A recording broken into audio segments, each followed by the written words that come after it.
सण, उत्सव, मिरवणुका आणि सार्वजनिक कार्यक्रमांसाठी ओळखल्या जाणाऱ्या सोलापूर शहरात जबरदस्तीने वर्गणी वसुली, मोठ्या आवाजातील डीजे, चोरी, घरफोडी, चेन स्नॅचिंग असे गुन्हे सर्रास घडत होते.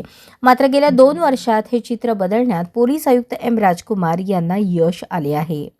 सकाळच्या पुढाकारातून स्थापन झालेल्या डीजे मुक्त सोलापूर कृती समितीला पोलीस आयुक्तांनी सकारात्मक प्रतिसाद देत शहरातून डीजे, लेझर लाईट हद्दपार करण्याचे लिखित आदेश काढले. धार्मिक स्थळांवरील भोंगेही शांततेत उतरवण्यात आले. त्याचबरोबर चोरी, घरफोडी, मोटर वाहन चोरी यांसारख्या मालमत्ता विषयक गुन्ह्यांमध्ये 7 ते 13% घट झाली असून गुन्हे उघडकीस येण्याचे प्रमाण 12 ते 29% वाढले आहे.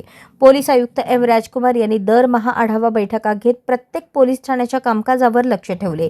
गुन्हे उघडकीस येण्यास विलंब होत असल्यास गुन्हे शाखेची मदत दिली. उत्कृष्ट कामगिरी करणाऱ्या अधिकारी अंमलदारांचे वेळोवेळी कौतुक करून त्यांचा आत्मविश्वास वाढवला.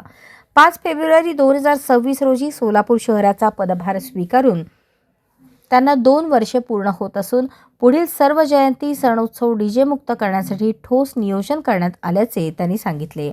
2022 मध्ये 2709 सराईत गुन्हेगारांवर प्रतिबंधात्मक कारवाई झाली होती. 2023 मध्ये हा आकडा 3042 वर पोहोचला.